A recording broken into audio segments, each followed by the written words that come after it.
샬롬, 주님의 평안을 새천공에게 전합니다. 저는 지금 성지순례를 위해서 이스라엘 땅에 와 있습니다. 하나님께서 이스라엘 백성들에게 적과 꿀이 흐르는 땅을 선물로 허락해 주셨고, 그곳에서 하나님을 예배할 수 있도록 하나님께서 은혜로 허락하여 주셨습니다. 그런데 참 슬프게도 그들의 죄악과 그들의 불순종을 통해서 그들이 어려움 가운데 있다는 것을 이곳을 통해서 알게 되었습니다. 하나님께서 이스라엘 백성들에게 많은 은혜들을 주셨고 이스라엘 백성들에게 많은 사랑들을 허락하여 주셨는데 그들의 불순종함을 통하여서 그들이 어려운 가운데 있습니다. 여기 보시는, 뒤에 보시는 모스크가 보입니다. 여러분, 저게 하나님의 성막이 아닙니다. 예루살렘 땅에 유대인들이 들어가서 예배하는 곳이 아니라 이제 모스크가 되어서 이슬람 사원이 되어 있는 곳입니다. 로마가 하나님의 성막을 부셔뜨리고 그리고 결국엔 이슬람이 들어와서 저렇게 모스크를 세우는 이러한 아픈 땅. 그래서 유대인들은 이제 더 이상 예루살렘 성에 들어가지 못하고 바깥에서, 통곡의 벽에서 그 벽을 만지고 밖에서 예배할 수밖에 없는, 통곡할 수밖에 없는 그러한 상황 가운데 있습니다. 이러한 모습을 보면서 하나님께서 우리에게 무엇을 원하시는지, 하나님께서 이 땅 가운데, 이 세대 가운데 무엇을 요구하시는지 묵상하고 생각하게 되었습니다. 여러분과 오늘 그 말씀을 함께 나누려고 합니다. 여러분, 이 말씀을 위해서 우리가 잠깐 장소를 이동해서 여러분 만나도록 하겠습니다. 잠시 후 뵙겠습니다. 네, 밖이 너무 더워서 안으로 들어왔습니다. 하나님께서 이스라엘 백성들에게 요구하셨던 것들이 있었던 것 같습니다. 오늘 말씀을 통해서 여러분 계속해서 그 마음을 나누려고 합니다. 오늘 본문에 읽었던 것처럼 예수님께서 공생애를 시작하시기 전에 광야에서 40일 금식을 하셨습니다. 제가 여기에 와보니까 이스라엘의 광야가 어떠한 곳인지 알게 됐습니다. 예수님께서 이 땅에 오셔서 광야라는 곳에서 시험을 받으시고 그곳에서 금식을 하셨는데 그곳이 얼마나 더운 곳인지 알게 되었습니다. 우리 성지순례팀과 성지순례를 하면서 유대 광야 그리고 이 지역을 돌아다녀 보니까 얼마나 날씨가 덥고 얼마나 힘든지를 알게 되었습니다. 너무나도 무덥고, 그리고 돌아다닐 때마다 꼭 물을 들고 다녀야 될 만큼 굉장히 더운 날씨였습니다. 광야는 그렇게 참 힘든 곳이었던 것 같습니다. 언제든지 탈수 증상을 일으킬 수도 있고 언제든지 쓰러질 수 있는 그러한 곳이 바로 이 유대 광야와 같은 곳이었다는 것입니다. 예수님께서 거기서 금식을 하셨습니다. 그냥 걷는 것도 힘든 일인데 그것을 그냥 정상적인 몸으로 걸어 지나가는 것도 참 힘든 일인데 그곳에서 예수님께서 40일 동안 금식을 하셨다는 것입니다. 여러분, 그러니 예수님이 얼마나 힘드셨을까라는 생각을 해보게 됐습니다. 여러분, 광야에서 예수님이 40일을 금식하실 때 무엇이 가장 갈급하셨을까요? 한번 생각해 보면 물이 굉장히 먹고 싶으셨을 거고, 그리고 또 하나 금식을 하고 있으니까 밥이 굉장히 먹고 싶으셨을 겁니다. 여러분, 그런데 이 예수님께서 사단이 찾아와서 시험을 하게 됩니다. 여러분, 그 첫 번째 유혹이 무엇이었습니까? 그 첫 번째 시험이 무엇이었습니까? 돌을 떡으로 만들라는 것입니다. 여러분이 만약에 그 기적을 일으킬 수 있는 사람이라면 여러분 그 일을 하시겠습니까? 하지 않으시겠습니까? 저 같으면 당장 했을 것입니다. 여러분, 다시 한번 우리의 삶을 돌아보면, 여러분, 우리가 우리의 삶을 살아가면서 어려운 일들이 있습니다. 힘든 일을 만날 때가 있습니다. 사단이 유혹을 할 때가 있습니다. 여러분, 그럼 우리는 그 상황 가운데에서 어떻게 결정하고 어떻게 무엇을 선택할 것이냐, 여러분, 이것을 우리가 한번 생각해 봐야 한다는 것입니다. 여러분, 예수님께 사단이 찾아왔습니다. 그리고 돌을 떡으로 만들어 봐라 라고 이렇게 이야기를 했습니다. 여러분, 그럴 때 예수님께서 어떻게 하셨습니까? 그 돌을 당장 떡으로 만들 수 있는 분이셨습니다. 그런데 예수님께서 그렇게 하지 않으셨습니다. 40일 금식 중에 무더운 더위 속에 지친 상황 속에 그 이야기를 듣고 얼마든지 본인의 것을 채울 수 있는 분이셨습니다. 여러분, 그런데 예수님은 그렇게 그 일을 하지 않으셨습니다. 여러분, 예수님은 어떤 분이셨습니까? 예수님은 오병이어를 일으키신 분입니다. 여러분, 오병이어로 예수님께서 어떤 일을 하셨습니까? 5천 명을 먹이고도 12광주리를 남게 하셨던 분이 바로 예수님이셨습니다. 여러분, 예수님은 그만큼 능력이 있으신 분이셨습니다. 그런데 사단이 예수님께 찾아왔을 때, 그리고 그렇게 유혹했을 때, 시험하였을 때 예수님은 그 유혹에 넘어가지 않으셨습니다. 왜냐하면 그것이 바로 시험이었기 때문에 그렇습니다. 여러분, 시험이라는 것이 무엇입니까? 시험은 테스트와 같은 것입니다. 너 테스트 한번 해볼게, 이런 거와 같습니다. 네가 할 수 있으면 오 잘하네, 못하면 에이 못하네, 그러고 끝이 나는 것입니다. 목적이 없습니다. 그를 무너뜨리려는, 그냥 너를 시험해보려는 그러한 용도라는 것입니다. 여러분, 사단이 그렇게 예수님께 찾아왔습니다. 예수님은 얼마든지, 그리고 더 나아가서는 하늘에서 만나와 메추라기를 내실 수 있는 분이 예수님이셨고, 그리고 바위에서 물이 나게 하실 수 있는 분도 예수님이셨습니다. 그러나 예수님은 그 시험에, 사단의 말에 넘어가지 않았습니다. 그리고 이렇게 이야기를 했습니다. 신명기 8장 3절에 이렇게 이야기를 합니다. 예수님께서 사람이 떡으로만 살 것이 아니요 하나님의 입으로부터 나오는 모든 말씀으로 살 것이니라 라고 이렇게 이야기를 하고 있습니다. 떡은 굉장히 중요한 것입니다. 물 너무나도 중요한 것입니다. 그러나 이 시험을 통하여서 예수님께서 우리에게 말씀해 주시는 것이 무엇이냐면, 사람이 눈에 보이는 것만으로 살 수 있는 것이 아니라 눈에 보이는 것을 따라가면서 사는 존재가 아니라는 것을 분명히 말해주고 있는 것입니다. 예수님께서 우리에게 말씀해 주시는 것은 떡이 아니라, 눈에 보이는 것이 아니라 내 입이 목이 말라 그 물을 찾아 돌아다니는 그러한 삶이 아니라 바로 하나님의 말씀으로 사는 것, 하나님의 말씀에 갈급해하는 그러한 인생이 되어야 한다는 것을 말해주고 있는 것입니다. 여러분, 하나님의 말씀에 갈급하십니까? 여러분, 떡을 주면 떡을 받겠습니까? 아니면 말씀을 받겠습니까? 여러분, 저는 아직도 떡을 구할 것 같아요.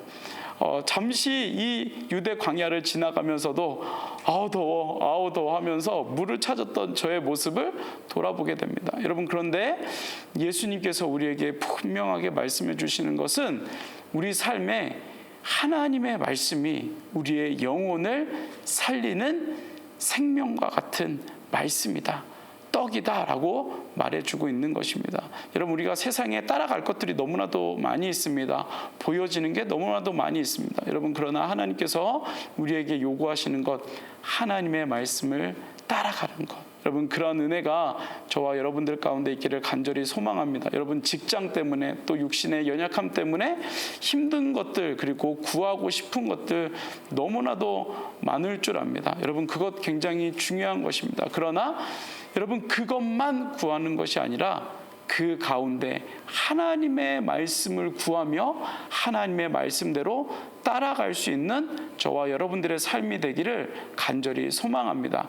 우리가 읽지는 않았지만 여러분, 두 번째 시험을 보면 성전에 뛰어내려 봐라, 천사가 받아줄 거다라는 이런 시험을 하게 됩니다. 예수님께서 하나님의 말씀으로 사단의 시험을 통과했더니, 여러분, 사단도 참 신기하게 얼마나 간교한지 하나님의 말씀으로 예수님을 시험합니다. 시편 91편 11절 12절을 이용해서 사단이 예수님께 시험하는데, 천사가 구해줄 것이니 걱정하지 말고 뛰어내리라 라고 예수님께 이야기를 합니다.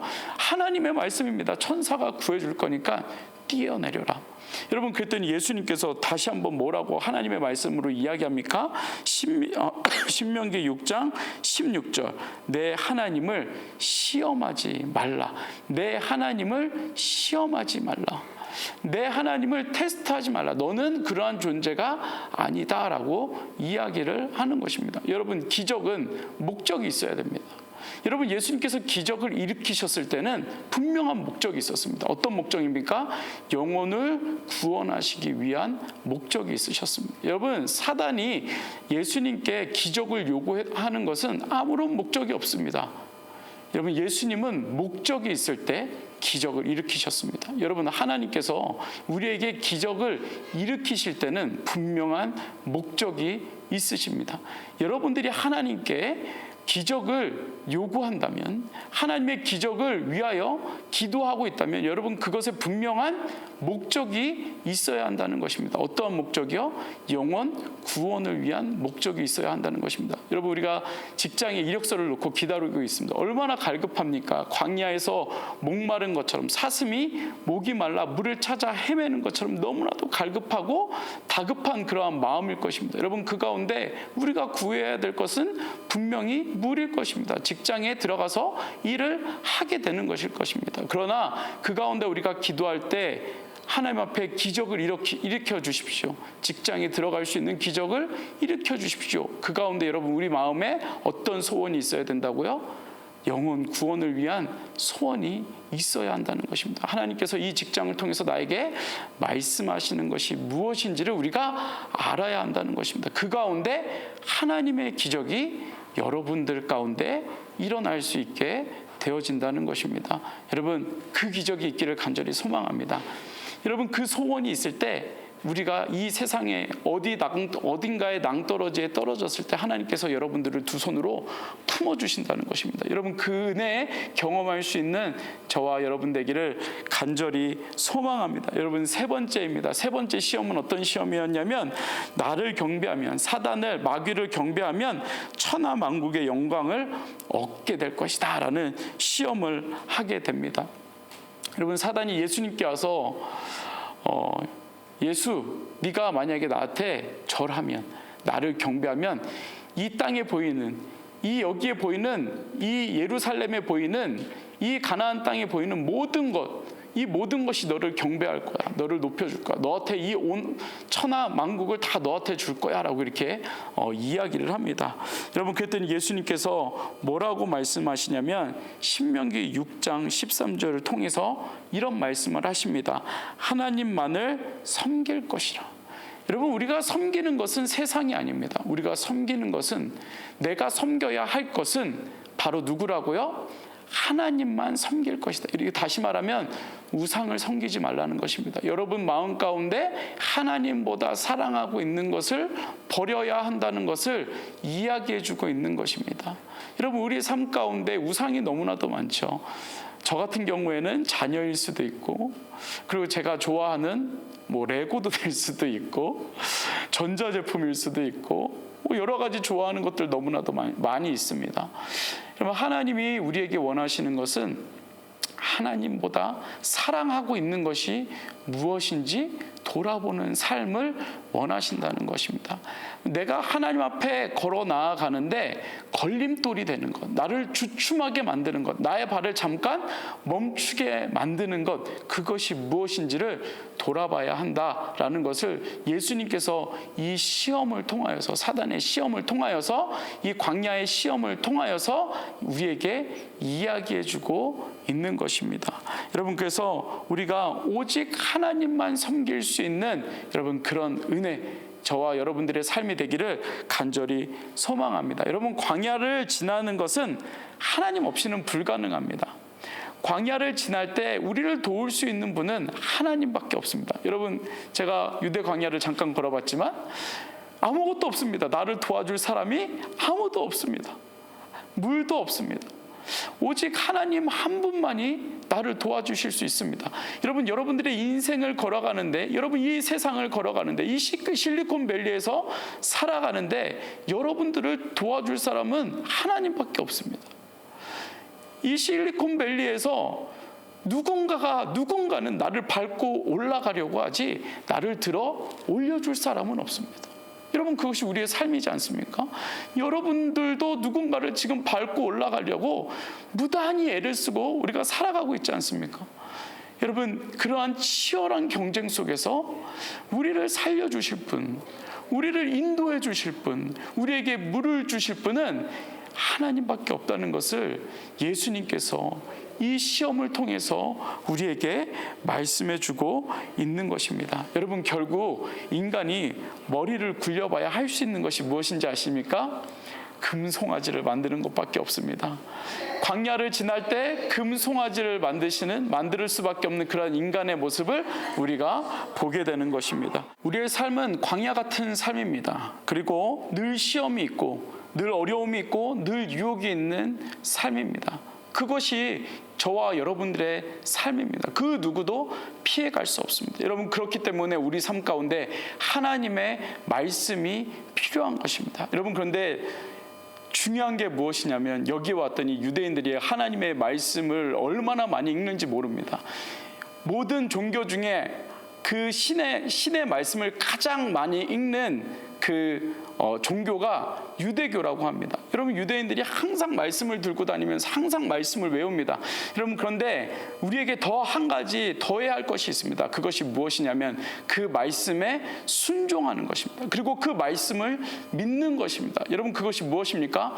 예수 그리스도 하나님의 복음을 믿는 것입니다. 여러분, 우리 삶 가운데, 여러분들 삶 가운데 여러분, 하나님의 말씀을 믿고 하나님의 말씀을 의지하여서 순종하며 나아갈 수 있는 삶, 광야에서 예수님처럼 하나님의 말씀을 믿고 사단을 향하여, 세상을 향하여 그 말씀을 선포하며 걸어갈 수 있는 삶이 되어지기를 간절히 소망합니다. 여러분, 나에게 유익한 것이 아니라 하나님께 유익한 것, 내가 좋은 것이 아니라, 나에게 기쁜 것이 아니라, 내가 마실 수 있는 물이 아니라 하나님께서 이것을 통하여서 무엇을 원하시는지를 선택할 수 있는 저와 여러분들의 삶이 되어지기를 간절히 소망합니다. 여러분, 그러기 위해서 하나님의 말씀이 나에게 무슨 말씀을 하시는지, 하나님이 나에게 무엇을 원하시는지 알아야 합니다. 그러기 위해서 우리가 더 기도하고 또 하나님의 말씀 가운데 나아가고 하나님의 말씀을 하나라도 순종하는 마음으로 나아가려고 하는 그 마음이 우리 가운데 있어야 한다는 것입니다. 여러분, 그 은혜가, 그 순종이, 그 말씀이 저와 여러분들 가운데 있기를 간절히 소망합니다. 여러분, 그래서 이 한 주도 광야 같은 삶을 지나갈 때 여러분, 하나님께서 여러분들을 세우시고 여러분들을 일으키시고 여러분들을 승리하게 하시는 그 하나님을 고백하며 나아갈 수 있는 저와 여러분들의 삶이 되어지기를 간절히 소망합니다. 같이 기도하겠습니다. 사랑의 아버지 하나님, 광야 같은 시간들을 지나가고 있습니다. 하나님, 광야에서 어찌할 바 몰라 하나님, 방황할 수밖에 없는, 주저앉을 수밖에 없는 그러한 인생을 살아갈 수 없는 우리의 인생을 다시 한번 돌아봅니다. 하나님, 하나님의 말씀을 의지하게 하여 주시고 하나님의 말씀이 우리의 귓가에 들려질 수 있도록 주님께서 인도하여 주시고, 그 말씀이 우리의 마음을 움직이고 우리의 머리를 움직이고 우리의 손과 발을 움직이게 하셔서 하나님, 이 광야 같은 시간들, 많은 시험들이 있는 이 시간들을 믿음으로 잘 지나가 하나님 앞에 잘했다, 충성된 종아, 나의 사랑하는 아들이야, 나의 사랑하는 딸이야 라고 그 음성을 들을 수 있는 저와 여러분들의 삶이 되어질 수 있도록 주님 은혜 허락하여 주시옵소서. 하나님 감사합니다. 예수님의 이름으로 기도드렸습니다. 아멘.